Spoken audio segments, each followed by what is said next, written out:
Hello दोस्तों, कैसे हैं आप लोग। तो सबसे पहले तो मैं आप सभी को थैंक यू बोलना चाहूंगा इतना सारा प्यार देने के लिए कि हमारे चैनल को आपने इतना सारा प्यार दिया और आगे भी अपना प्यार ऐसे ही हम पर बनाए रखिएगा। बहुत ज्यादा खुशी होती है जब हमें ये पता लगता है कि कोई है जो हमें भी चाहता है। तो गाइज, हमें ऐसे ही आप चाहते रहिए और हमारे चैनल को अपना प्यार देते रहिए।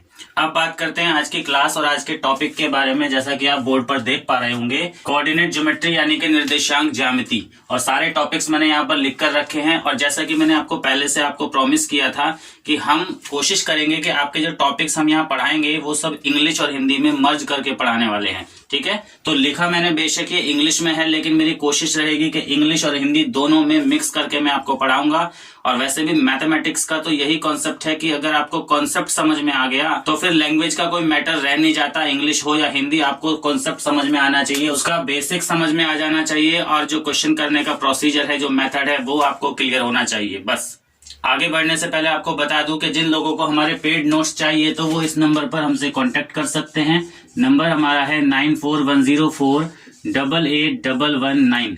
तो इस नंबर पर आप हमें कांटेक्ट करेंगे, आपको सारी डिटेल समझा दी जाएगी कि किस तरह से हमारे पेड नोट्स आप परचेज कर सकते हैं, या इसके अलावा भी जो भी हेल्प हमसे बन सकती है वो आपको अगर चाहिए तो आप इसी नंबर पर हमसे कांटेक्ट करेंगे। बस एक आपसे रिक्वेस्ट है कि आप हमें कॉल नहीं बल्कि व्हाट्सएप पर मैसेज करेंगे, क्योंकि कॉलिंग की फैसिलिटी हमने जो है अपने पेड मेंबर्स को दी हुई है।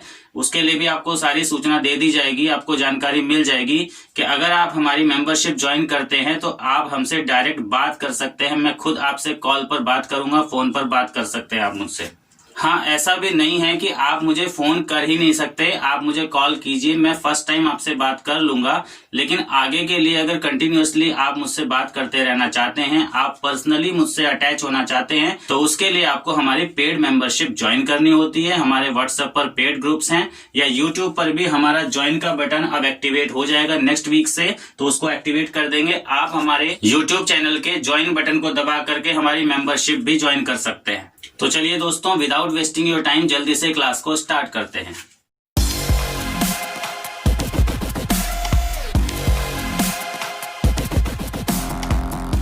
देखिए दोस्तों, यूजुअली जब भी मैं आपको पढ़ाने आता हूं तो आप देखते होंगे कि यहाँ पर एक टॉपिक का नाम लिखा होता है और उसी टॉपिक को हम क्लास में पढ़ते हैं। लेकिन आज की क्लास में देखिए यहाँ लिखा है यूनिट का नाम।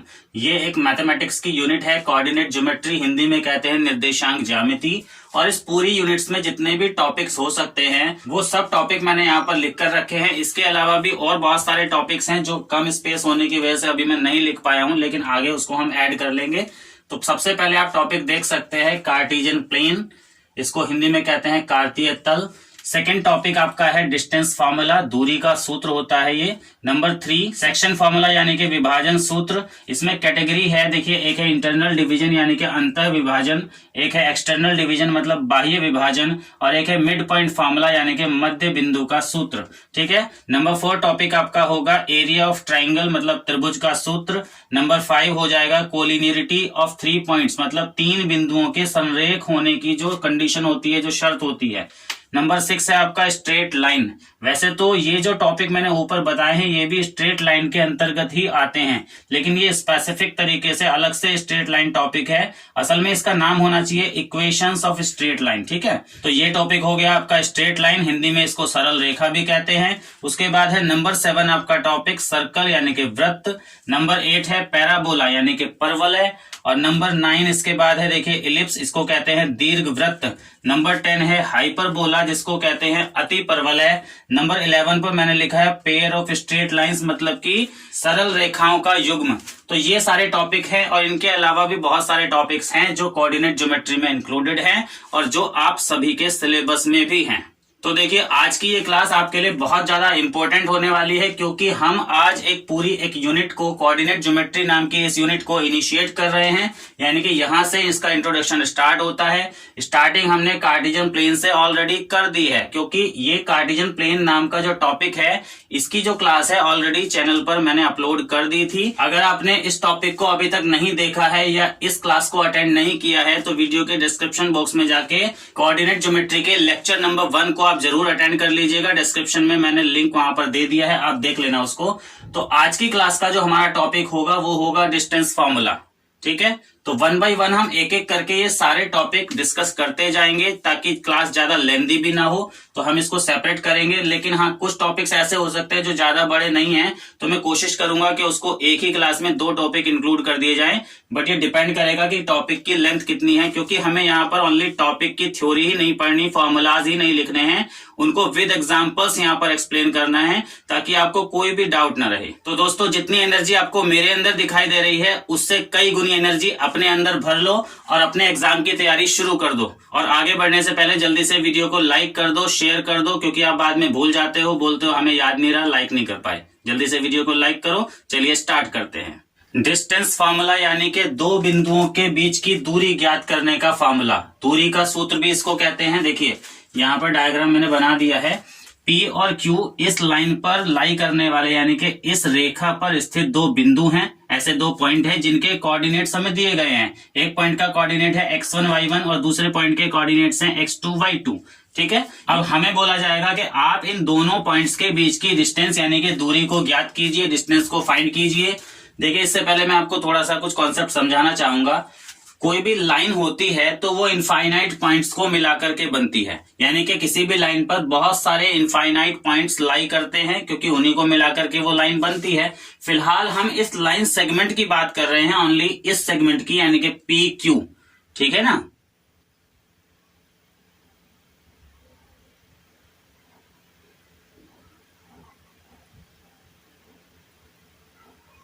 मतलब ये हुआ कि हमें इस पूरी रेखा की लंबाई ज्ञात नहीं करनी, इस रेखा का ये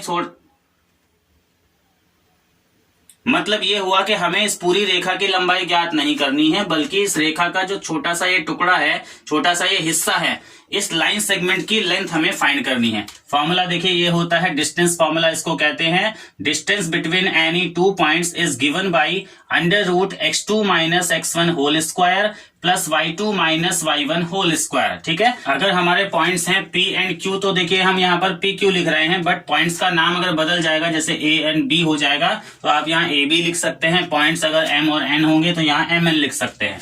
और ये पॉइंट्स कितनी भी दूर या कितने भी पास हो सकते हैं, कोई फर्क नहीं पड़ेगा, डिस्टेंस आपकी एग्जैक्टली निकल कर आ जाएगी इस फॉर्मूले की हेल्प से। चाहे ये टुकड़ा कितना भी बड़ा हो, ये लेंथ कितनी भी छोटी हो या बड़ी हो, आप डिस्टेंस इजीली इस फॉर्मूले से कैलकुलेट कर सकते हैं। ठीक है, देखिए इस फॉर्मूले को ऐसे भी लिखा जा सकता है, PQ square equal to x2 - x1 whole square plus y2 - y1 whole square. अब आप कहेंगे सर इसमें और इसमें क्या डिफरेंस है, तो कोई डिफरेंस नहीं है, बस लिखने का फर्क है, यानी कि थोड़ा सा ट्रांसफॉर्म हमने इसको कर दिया।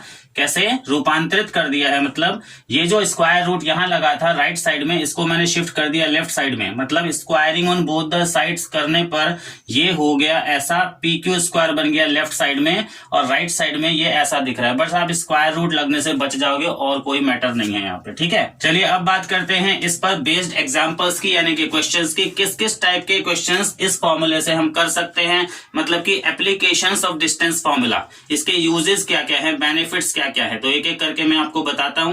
देखिए सबसे पहला यूज तो ऑब्वियसली होगा डिस्टेंस कैलकुलेट करना, मतलब 2 बिंदुओं के बीच की दूरी ज्ञात करना। ये तो सीधा क्वेश्चन है। कई बार रिवर्स में क्वेश्चन आता है, मान लीजिए हमें P और Q के कोऑर्डिनेट्स दिए गए, न्यूमेरिकल कोऑर्डिनेट्स हमें दिए जाएं और उसमें से कोई एक मिसिंग हो। फॉर एग्जांपल मैं यहाँ लिख देता हूँ, जैसे 3, A लिख देता हूँ और यहाँ पर लिख देता हूँ 1, 5, है ना। तो एक तो सीधे क्वेश्चन था कि अगर यहाँ एक ही जगह पर -1 होता तो ये भी गिवन हो जाता, ये भी गिवन कोऑर्डिनेट में आ जाता, मतलब सब कुछ दिया हुआ है, तो आप सीधे सीधे इस फॉर्मूले को यूज करके इसकी डिस्टेंस फाइंड कर लोगे। लेकिन अगर ये मिसिंग है, जैसा मैंने अभी लिखा था, स्मॉल a है या स्मॉल p है या स्मॉल m है, तब आप क्या करोगे, तो उस केस में तो आपको डिस्टेंस दी जाएगी ना, पहले से बताया जाएगा कि इन दोनों पॉइंट्स के बीच की डिस्टेंस 5 यूनिट्स है या 10 यूनिट्स है या 100 यूनिट है, तब आप इसको कैलकुलेट कर सकते हो मिसिंग कोऑर्डिनेट को इसी फॉर्मूले की हेल्प से। ठीक है, तो इस तरह से 2 यूज मैंने बता दिए। पहला सीधे सीधे डिस्टेंस कैलकुलेट करना, दूसरा कि अगर डिस्टेंस दी हुई हो तो आप मिसिंग कोऑर्डिनेट भी फाइंड कर सकते हो, चाहे वो पहले बिंदु की भुज या कोटि हो जो अज्ञात है, उसे आप ज्ञात कर सकते हो, या फिर वो दूसरे पॉइंट के कोऑर्डिनेट्स में से कुछ हो, एब्सिसा या ऑर्डिनेट जो भी मिसिंग है उसको आप फाइंड कर लोगे। ये हुआ दूसरा यूज। अब तीसरे यूज की बात करते हैं। तीसरा यूज ये है, सपोज आपको कोई 4 कोऑर्डिनेट्स दिए जाते हैं, 4 पॉइंट्स के कोऑर्डिनेट्स दिए जाते हैं और कहा जाता है कि ये चारों पॉइंट्स किसी क्वाड्रिलेटरल के, यानी कि किसी चतुर्भुज के चारों बिंदु हैं, मतलब उसके शीर्ष हैं। इंग्लिश में कहते हैं वर्टेक्स या वर्टिसेस और हिंदी में कहते हैं शीर्ष। तो उसमें से अगर आपको बोला जाए कि बताओ ये चारों कोऑर्डिनेट्स जो आपको दिए गए हैं ये किस टाइप के क्वाड्रिलेटरल के वर्टिसेस हैं, मतलब कि वो क्वाड्रिलेटरल पैरेललोग्राम है या वो रोम्बस है या वो स्क्वायर है या रेक्टेंगल है या फिर वो कोई सिंपल क्वाड्रिलेटरल है जिसकी कोई भी प्रॉपर्टी, कोई स्पेसिफिक प्रॉपर्टी नहीं है। यानी हिंदी में अगर मैं आपको बताऊं तो पैरेललोग्राम को देखिए समांतर चतुर्भुज कहते हैं, रोम्बस को कहा जाता है समचतुर्भुज, आपका रेक्टेंगल होता है आयत और स्क्वायर होता है आपका वर्ग। तो देखिए एक तीसरे टाइप का क्वेश्चन ये बन गया जो अभी अभी मैंने आपको बताया कि आपको कोऑर्डिनेट्स मिलेंगे और आप पहचान करके बताओगे, चेक करके बताओगे कि वो किस टाइप का चतुर्भुज है या किस टाइप का क्वाड्रिलेटरल है। कई बार यही क्वेश्चन ट्रायंगल्स के लिए भी देखा जाता है। ट्रायंगल्स के तीनों वर्टिसेस दिए जाते हैं, आपसे पूछा जाता है कि वो ट्रायंगल आइसोसेलेस ट्रायंगल है मतलब समद्विबाहु त्रिभुज है, या वो स्केलन ट्रायंगल है मतलब विषम बाहु त्रिभुज है, या वो इक्विलेटरल ट्रायंगल है मतलब कि समबाहु त्रिभुज है। तो उसको चेक कैसे आप करोगे, तो आप ऐसे ही चेक करोगे, एक एक करके जो है तीनों साइड्स की लेंथ निकालोगे। जैसे क्वाड्रिलेटरल में आपको चारों साइड की लेंथ निकालनी पड़ेगी, तब आप ऑब्जर्व करके बताओगे कि वो किस टाइप का क्वाड्रिलेटरल है। ठीक वैसे ही ट्रायंगल के लिए भी यही क्वेश्चन बन सकता है कि बताइए ये किस टाइप का ट्रायंगल है। जो नाम मैंने अभी आपको बताए उसमें एक कैटेगरी और ये भी हो सकती है, बताओ वो समकोण त्रिभुज तो नहीं है, मतलब राइट एंगल ट्रायंगल तो नहीं है।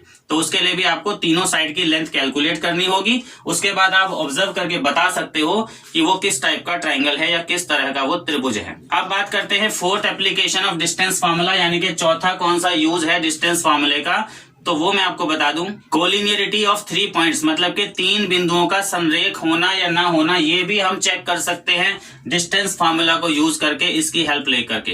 कैसे चेक करेंगे वो सब मैं अभी एग्जांपल्स में आपको 1 बाय 1 बताने वाला हूं। तो चलिए अब एक एक करके एग्जांपल्स लेते हैं। इसीलिए देखिए मैंने आपसे कहा था कि एक क्लास में एक ही टॉपिक समझाया जा सकता है, क्योंकि अगर टॉपिक को देखिए डिटेल में समझाना है या डिटेल में समझना है तो उसके लिए थोड़ा टाइम तो लगेगा, लेकिन क्लास ज्यादा लेंथी ना हो इसीलिए मैंने आपको बोला कि हमने जो यहाँ पर अभी टॉपिक लिख रखे थे इतने सारे, इस कोऑर्डिनेट ज्योमेट्री के सारे टॉपिक्स वो एक एक करके अलग अलग क्लास में ही लेने पड़ेंगे, अलग अलग क्लास में ही उनको एक्सप्लेन किया जा सकता है। अदरवाइज आपकी छोटी छोटी जो वीकनेस है, जो छोटे छोटे पॉइंट्स है वो मैं एक्सप्लेन नहीं कर पाऊंगा, क्योंकि जल्दीबाजी में फिर कोई ना कोई पॉइंट रह जाएगा और उससे आपको लॉस उठाना पड़ सकता है। तो आपको देखिए वीडियो को एक भी सेकंड के लिए स्किप नहीं करना है, और इसके अलावा लेक्चर भी आपको सारे अटेंड करने हैं। लेक्चर नंबर 1 आप अटेंड करो, लेक्चर नंबर 2 आपके सामने है कोऑर्डिनेट ज्योमेट्री का, इसके बाद आपका लेक्चर नंबर 3 आएगा, उसके बाद 4 आएगा। तो आपको कुछ भी मिस नहीं करना है, कंटिन्यूअसली आप चैनल पर बने रहिए। अगर अभी तक वीडियो को लाइक नहीं किया जल्दी से लाइक करो, शेयर करो। तो चलिए अब एग्जांपल्स देखते हैं और क्वेश्चंस को करके देखते हैं।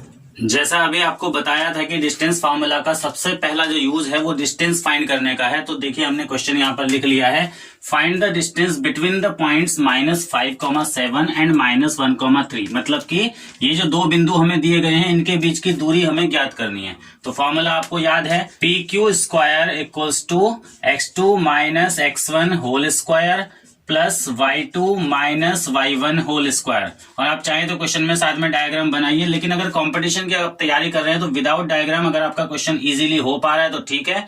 कुछ क्वेश्चन तो ऐसे होते हैं विदाउट डायग्राम हो ही नहीं पाते, स्पेशली ज्योमेट्री के क्वेश्चन। तो यहाँ तो अभी आप कोऑर्डिनेट ज्योमेट्री पढ़ रहे हैं, जो आपकी दूसरी ज्योमेट्री होती है जहाँ सर्कल, ट्राइंगल, ट्राइंगल्स की कॉन्ग्रुएंसी, ट्राइंगल्स की सिमिलैरिटी या पैरेललोग्राम, रेक्टेंगल वगैरह के क्वेश्चन होते हैं। तो वहां ज्योमेट्री में तो डायग्राम बनाना ही पड़ता है, लेकिन यहाँ कोऑर्डिनेट ज्योमेट्री में जब तक आपका काम चले विदाउट डायग्राम, तो आप विदाउट डायग्राम काम चलाइए। फिलहाल मैंने बनाया हुआ है, मैं यहाँ लिख देता हूँ। देखिए पी के कोऑर्डिनेट है मेरे पास -5,7 एंड क्यू के कोऑर्डिनेट है -1,3। तो ये हमारे लिए x1 y1 है और ये हमारे लिए x2 y2 है। इसमें कई बार कुछ बच्चे कंफ्यूज होते हैं कि जैसे यहाँ x1 लिखा हुआ है उसके साथ x2 लिख देते हैं, तो इतना छोटा सा कंफ्यूजन और इतने बड़े लेवल पर आप कर रहे हैं तो बहुत ही गलत बात है। देखिए ये फर्स्ट पॉइंट है तो यहाँ आपको x1 y1 लिखना है, 1 इसके सफिक्स में है, और ये सेकंड पॉइंट है तो यहाँ x2 y2 लिखना है। और वैसे भी आप नॉर्मली देखो, अगर ये कोई पॉइंट है और इसके कोऑर्डिनेट्स हैं तो उसमें एब्सिसा भी आना चाहिए, ऑर्डिनेट भी आना चाहिए, मतलब x भी आना चाहिए, y भी आना चाहिए। और यहाँ भी देखिए एब्सिसा और ऑर्डिनेट दोनों ही आना चाहिए, इसलिए x के साथ y ही चलेगा। तो बहुत वो छोटी सी माइनर सी गलती है, लेकिन इतने बड़े लेवल पर आकर अगर आप ऐसी ऐसी गलतियां करेंगे तो बिल्कुल भी देखिए काम नहीं चलने वाला। इसलिए छोटी छोटी गलतियों पे हमेशा ध्यान देना है, ऐसी गलती बिल्कुल नहीं करनी। स्पेशली देखिए आपको क्वेश्चन पर अपनी कंसंट्रेशन पूरी बना के रखनी है, चाहे तो आप एग्जाम में क्वेश्चन कर रहे हैं या घर पर क्वेश्चन की प्रैक्टिस कर रहे हैं, दोनों कंडीशन में आपको कंसंट्रेशन बना के रखनी है। तो चलिए देखते हैं, यहाँ पर रिप्लेस करते हैं P Q square equal to, अच्छा ये स्क्वायर मैंने देखिए लेफ्ट साइड में लगाया है, आप चाहते तो इसको राइट साइड में अंडर रूट बनाकर भी लगा सकते थे, एज यू विश। तो यहाँ देखिए रिप्लेस करते हैं x2 माइनस x1 मतलब -1 + 5 होल स्क्वायर प्लस वहां से आ जाएगा देखिए 3 - 7 होल स्क्वायर।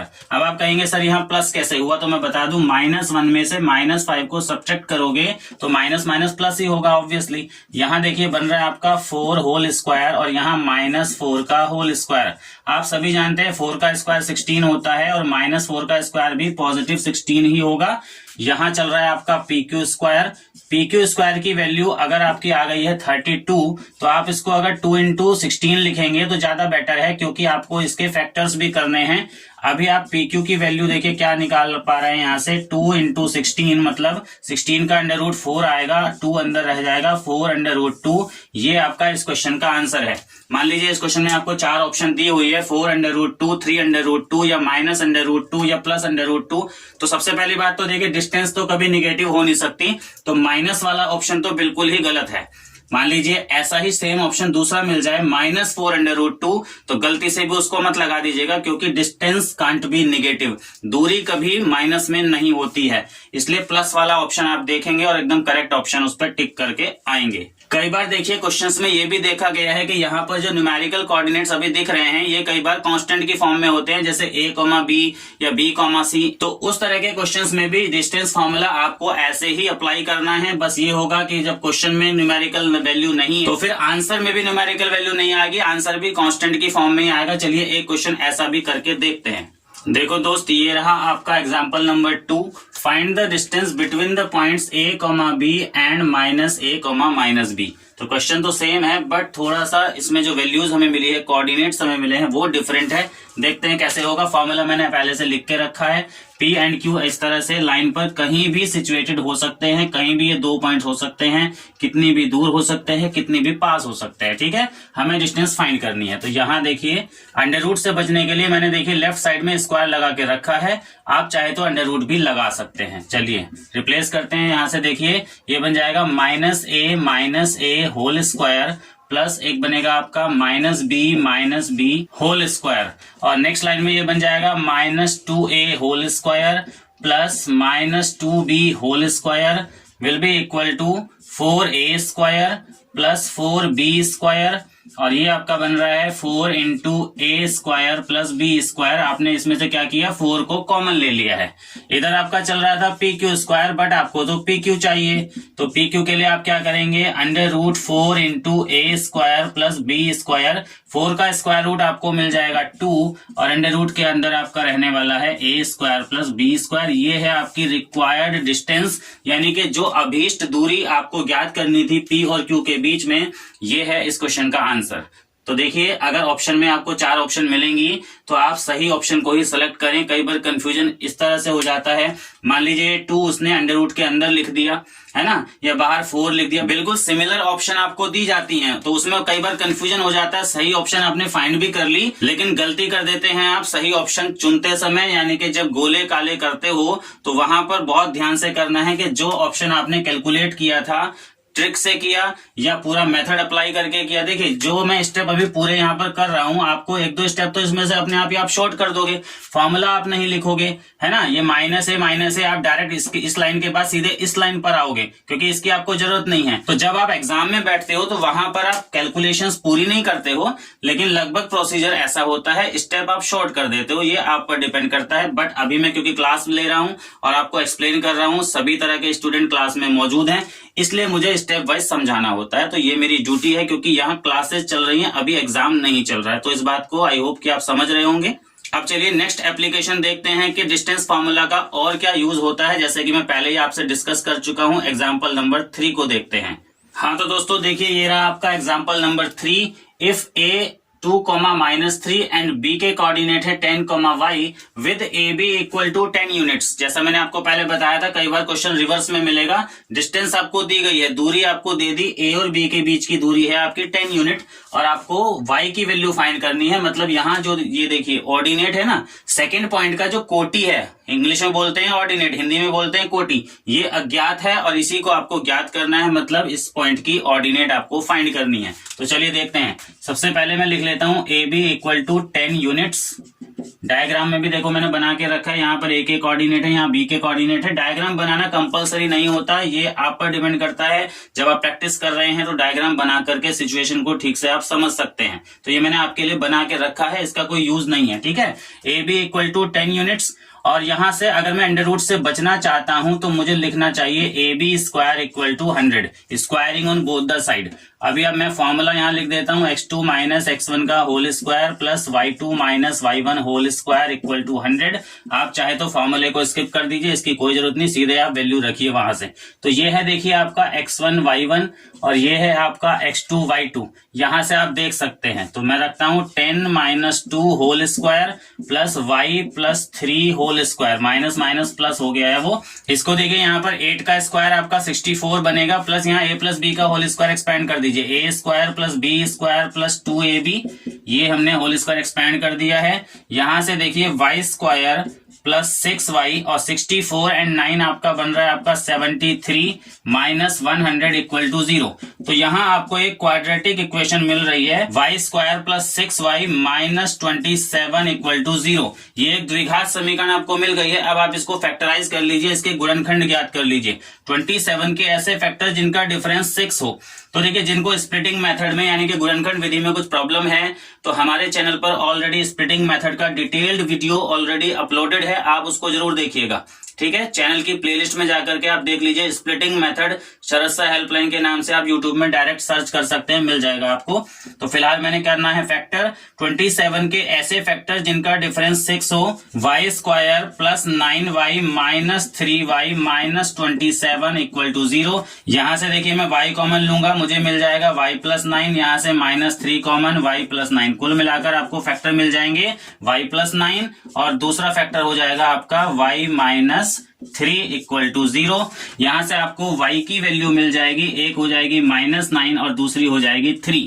तो दोस्तों आपने देखा ये दोनों रिजल्ट हमें मिल गए हैं, यानी कि y की वैल्यू -9 भी हो सकती है, 3 भी हो सकती है। तो इस क्वेश्चन के आपको 4 ऑप्शन मिलने वाले हैं। जैसे फर्स्ट ऑप्शन ये हो सकता है, दूसरा हो सकता है -9, -3, एक हो सकता है 3, 9 और एक हो सकता है 3, -9। 4 ऑप्शन में से आपको सेलेक्ट करना होता है। अगर आपने कैलकुलेशन ठीक की होगी तो सही ऑप्शन आप टिक कर दोगे, अदरवाइज गलतियां बहुत हो सकती हैं। छोटी छोटी चीजों का आपको ध्यान रखना है। स्प्लिटिंग मेथड के लिए मैंने आपको बताया, आप YouTube में जाकर सर्च कीजिए स्प्लिटिंग मेथड शरद सर हेल्पलाइन। हमारे चैनल पर जो भी टॉपिक आपको सर्च करना है, आप डायरेक्टली YouTube पर जाइए, टॉपिक का नाम और चैनल का नाम साथ में टाइप कर दीजिए, टॉपिक आपके सामने आ जाएगा अगर वो वीडियो हमारे चैनल पर अवेलेबल होगा। या फिर आप डायरेक्टली हमारे चैनल की प्लेलिस्ट में जाकर भी उसको सर्च कर सकते हैं। जो भी आपकी रिक्वायरमेंट है आप उसी प्लेलिस्ट में जाइए और उससे रिलेटेड जो भी टॉपिक्स उस प्लेलिस्ट में हमने सेव किए हुए हैं उनको आप देख सकते हैं, कोई प्रॉब्लम नहीं है। चलिए नेक्स्ट एग्जांपल आपके लिए मैं लिखता हूं।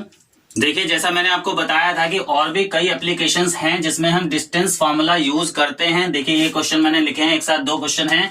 A B C are the vertices of, तो इसमें आपको ऑप्शन मिल जाएंगे। देखिए 3 वर्टिसेस हैं, है ना, 3 बिंदु हैं, यहाँ पर 3 पॉइंट आपको मिले हैं।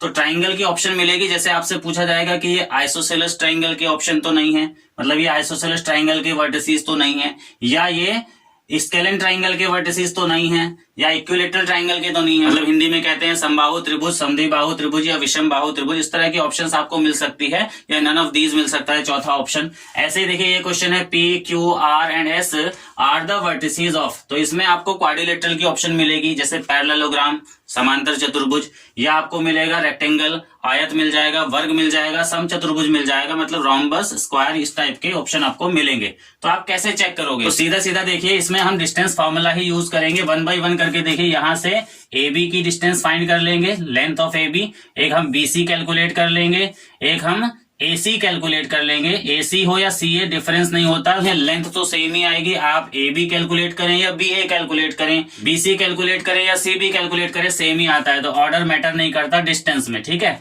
तो मान लीजिए आपने ये तीनों डिस्टेंस कैलकुलेट कर ली। तो देखिए अभी हमने इतने सारे एग्जांपल कर लिए हैं, तो आपको आइडिया हो ही गया है कि डिस्टेंस फॉर्मूला कैसे यूज होता है और कैसे हम डिस्टेंस फाइंड करेंगे। डायरेक्टली फॉर्मूला यूज करके आपको तीनों डिस्टेंस फाइंड करनी है। उसके बाद आप ऑब्जर्व कर लेंगे कि इन तीनों में से कौन कौन सी लेंथ है जो सेम है। अगर तीनों सेम आती हैं तो आप लिखेंगे ये इक्विलेटरल ट्राइंगल है, मतलब कि समबाहु त्रिभुज है। कोई दो इक्वल आती हैं, कोई भी दो इक्वल आ सकती हैं, तो उस केस में वो समद्विबाहु त्रिभुज हो जाएगा। लेकिन देखिए एक कैटेगरी और भी है जिसे कहते हैं समकोण त्रिभुज, मतलब कि राइट एंगल्ड ट्राइंगल। उस केस में क्या होगा, वहां पर आपको इस तरह की कोई सिचुएशन मिल सकती है, AC square equal to AB square plus BC square.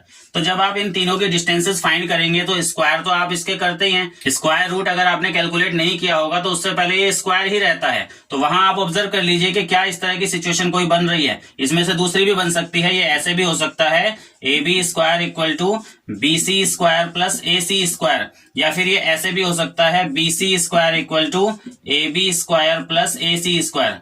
तो इन तीनों में से अगर कोई एक भी आपको मिल गया तो उस केस में ये राइट एंगल ट्राइंगल हो जाएगा, मतलब समकोण त्रिभुज हो जाएगा। ओके, अब बात करते हैं देखिए नेक्स्ट क्वेश्चन की। ये है आपका, जिसको मैंने बताया ये क्वाड्रिलेटरल का है।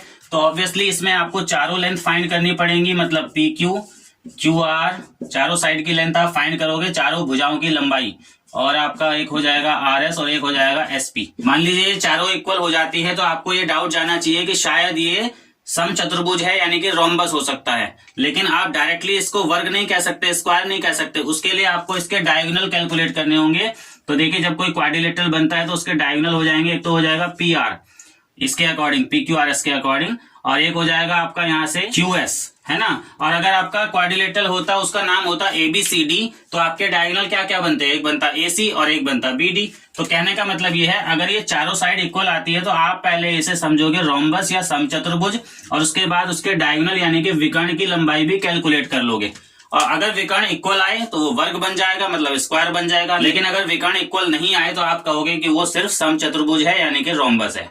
ऐसे ही कई बार ऐसा होता है कि PQ और RS दोनों सेम आ जाती हैं, अपोजिट साइड की लेंथ सेम आती है, और ऐसे ही आपका इधर से QR और SP सेम आता है। तो उस केस में आपको ये डाउट जाना चाहिए कि शायद ये पैरेललोग्राम है, मतलब इसकी अपोजिट साइड इक्वल है। डायरेक्टली आप इसे आयत नहीं कह सकते, रेक्टेंगल नहीं कह सकते। ओके, तो पहले आप कहोगे पैरेललोग्राम है या समांतर चतुर्भुज है, उसके बाद आप विकर्ण निकालोगे, डायगोनल्स की लेंथ निकालोगे, तब आप डिसाइड करोगे कि अगर डायगोनल्स भी इक्वल आए उस केस में वो रेक्टेंगल या आयत हो सकता है। ठीक है, अगर डायगोनल्स इक्वल नहीं आए, विकर्ण की लंबाई बराबर नहीं आई, तो वो सिर्फ एक समांतर चतुर्भुज रहेगा, मतलब पैरेललोग्राम ही रहेगा। तो आई होप कि आपको ये वाला कॉन्सेप्ट पूरा समझ में आ गया होगा। अगर कोई डाउट है तो आप मुझे कमेंट करके जरूर बता दीजिएगा, कमेंट बॉक्स में आप कमेंट जरूर करिएगा। ठीक है, और वीडियो आपको कैसा लग रहा है, क्लास में मजा आ रहा है, आप जल्दी से लाइक करिए इसको और शेयर जरूर कीजिए। ठीक है, क्योंकि वो कहते हैं ना, हम बने तुम बने एक दूजे के लिए। तो बिल्कुल, अब हम देखते हैं, चलिए नेक्स्ट एग्जाम्पल। तो आप देखिए डिस्टेंस फार्मूला का एक और एप्लीकेशन आपके सामने डिस्कस करता हूं। क्वेश्चन आपके सामने है, example number 6। Point A, point B and point C, तीनों पॉइंट्स के कोऑर्डिनेट आपको मिले हैं, तीनों बिंदुओं के निर्देशांक आपको दिए गए हैं, और पूछा गया है are these points are collinear और नॉट। ठीक है, ये बिंदु समरेख हैं या नहीं, मतलब ये सेम लाइन पर लाई कर रहे हैं कि नहीं कर रहे। तो देखिए उसके लिए करना क्या होगा, सबसे पहले आप AB, BC एंड AC तीनों डिस्टेंसेस को कैलकुलेट कर लेंगे। ये तीनों डिस्टेंसेस कैलकुलेट करने के बाद आप ऑब्जर्व करेंगे कि क्या इन तीन सिचुएशंस में से आपको कोई एक मिलती है। देखिए मैं यहाँ तीन सिचुएशन लिखूंगा, 1 2 3, इनमें से कोई एक आपको मिलनी चाहिए।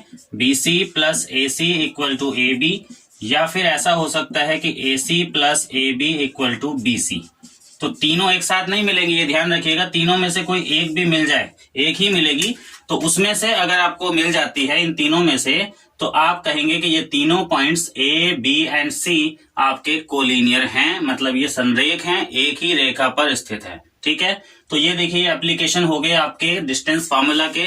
लेक्चर नंबर 2 हमारा आज कंप्लीट हो जाता है। लेक्चर 1 अभी तक आपने अगर नहीं देखा है तो डिस्क्रिप्शन में मैंने लिंक दे दिया है, उसे पहले अटेंड कीजिए। उसके बाद ये लेक्चर नंबर 2 आज आपको कैसा लगा जल्दी से मुझे कमेंट करके बताओ। और वीडियो को लाइक करने में जो आपने कंजूसी दिखाई है, सबसे पहले वो कंजूसी अपनी खत्म करो और वीडियो को जल्दी से लाइक करो। अपने फ्रेंड सर्कल में, अपने groups, WhatsApp group, Facebook group, सभी जगह इस वीडियो को शेयर कर दो। टीजीटी मैथ्स का जो सिलेबस वाला वीडियो है उसका लिंक मैंने यहाँ आई बटन पे अटैच कर दिया था, आपको वीडियो के बीच में कहीं मिल गया होगा, उसको देख लेना, या डिस्क्रिप्शन में आपको मिल जाएगा, या चैनल की प्लेलिस्ट में जाकर डायरेक्टली आप सर्च कर लो। अब जैसे हमने यहाँ कोऑर्डिनेट ज्योमेट्री नाम की यूनिट को इनिशिएट किया है, वैसे ही हम एक एक करके सारी यूनिट्स आपको कवर कराएंगे। काफी सारे टॉपिक्स और यूनिट्स हमने ऑलरेडी चैनल पर अपलोड किए हुए हैं, आप प्लेलिस्ट में सर्च जरूर करें और सारी वीडियोस को ऑर्डर में देख लें और अपनी लिस्ट में टिक करते चले जाएं कि कौन कौन सा वीडियो आपने देख लिया है, कौन सा रह गया है। और जो बात मैं आपको बार बार कह रहा हूँ कि टीजीटी मैथ्स के सिलेबस की चेकलिस्ट बना लो, वो आप काम जरूर करो। उसके बिना देखिए तैयारी आप मत शुरू करो, मेरी बात मान लो। और ये मेरी तरफ से समझिए कि कंपलसरी है कि आपको सिलेबस की चेकलिस्ट बनानी ही है।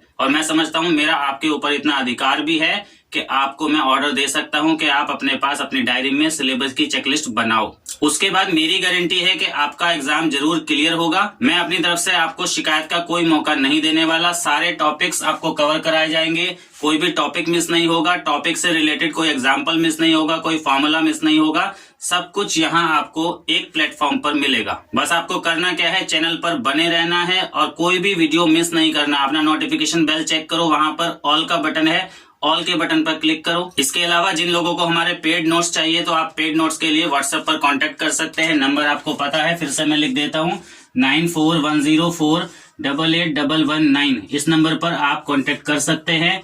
मैं या मेरी टीम का कोई भी मेंबर आपको जवाब देगा, आपकी सारी क्वेरीज का आंसर आपको दिया जाएगा। अब जैसे आज का टॉपिक आपको ये पढ़ाया गया, इसमें अभी भी अगर आपको कोई डाउट है, कोई आपका क्वेश्चन है, कोई क्वेरी है, तो आप कमेंट में जाकर कमेंट बॉक्स में मुझे बताइए। जैसे ही आपका कमेंट मुझे मिलता है आपको तुरंत जवाब दिया जाएगा। 24 घंटे के अंदर ही अंदर आपको जवाब मिल जाएगा कि जो भी आपका डाउट था वो सब क्लियर कर दिया जाएगा। जिन लोगों को हमारे व्हाट्सएप ग्रुप ज्वाइन करने हैं, तो जैसे मैंने आपको बताया, फ्री ग्रुप और पेड ग्रुप दोनों तरह के ग्रुप्स अवेलेबल हैं, लेकिन दोनों में फैसिलिटीज अलग अलग हैं। तो इसलिए आप डिसाइड कर लीजिए कौन सा ग्रुप आप ज्वाइन करना चाहते हो। फ्री ग्रुप तो आप ज्वाइन कर ही सकते हैं, अलग अलग ग्रुप्स हैं, फ्री में भी कई ग्रुप्स अब तक बन चुके हैं। तो आपको कौन से नंबर का ग्रुप मिलेगा वो आपको पता लग जाएगा जब आप ज्वाइन करेंगे। और जिन लोगों को पेड ग्रुप्स चाहिए तो उसकी जानकारी भी आपको डिटेल जो है सारी व्हाट्सएप पर बता दी जाएगी। आप हमें व्हाट्सएप कीजिए, सारी डिटेल आपको वहीं पर मिल जाएगी। तो मुझे लगता है आज की क्लास में आपने बहुत एंजॉय किया, बहुत मजा भी आपको आया, सारा टॉपिक डिटेल में समझ में आ गया होगा। लेकिन जो आपने कंजूसी दिखाई है, अभी तक लाइक नहीं किया, जल्दी से वीडियो को लाइक करो, शेयर करो। चलिए मिलते हैं नेक्स्ट क्लास में, तब तक के लिए स्वस्थ रहिए, मस्त रहिए। Thank you so much, see you again.